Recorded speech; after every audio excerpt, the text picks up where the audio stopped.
Opinion: when the state intervenes in the family, why LV requires greater legal safeguards, greater experience, and greater humility.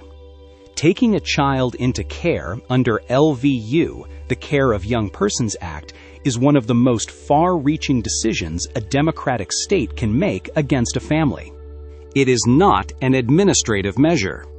It is not routine paperwork. It is an intervention into relationships, identity, history, and lifelong bonds. That is precisely why the standards must be exceptionally high. The question is not whether children should be protected. Of course they must be. The question is how, when, and with what level of competence the state decides to separate a family. LVU is intended as a last resort, yet is not always experienced that way. The legislation behind LVU was created to protect children who are at risk of harm.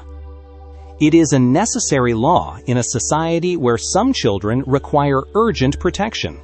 However, a law intended as a last resort must never function as a first response. When parents experience that coercion is imposed before sufficient support measures have been tried, trust in the system erodes. If families are not offered real, concrete, and long-term support efforts before forced removal is considered, the system risks shifting from protective to punitive. Compulsion should protect, not replace preventative work. An exceptionally complex decision area.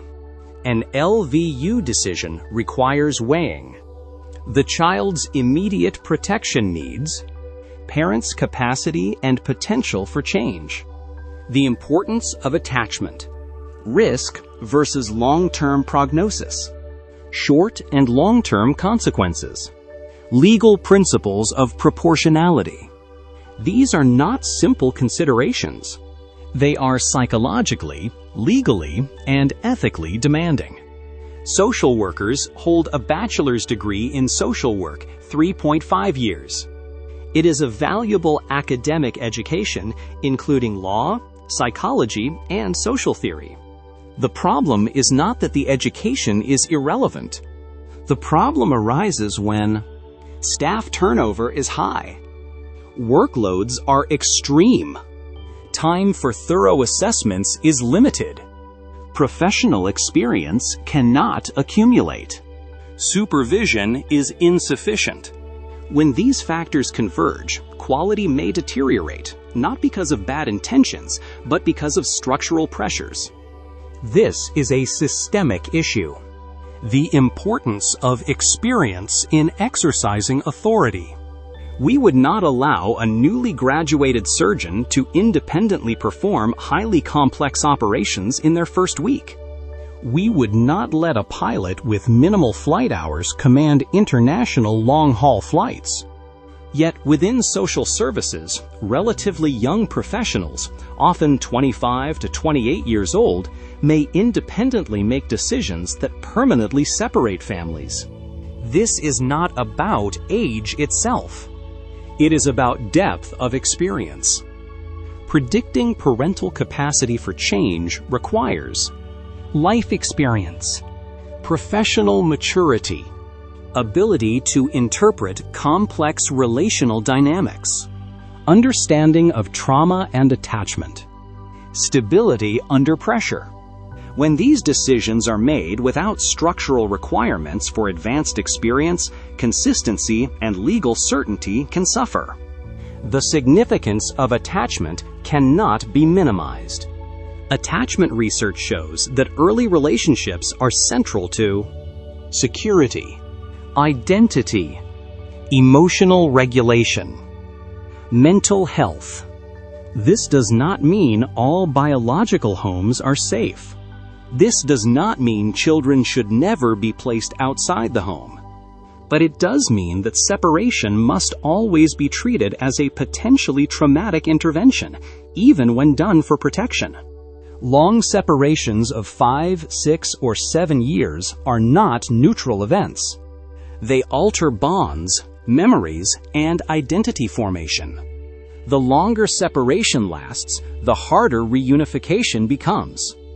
Every placement should therefore include a clear reunification plan, regular judicial and professional reassessments, concrete support for parents, transparent and documented evaluations. Otherwise, temporary protection risks becoming permanent separation. High staff turnover is a risk to legal certainty. When social services experience high turnover, cases change hands repeatedly. Continuity breaks down.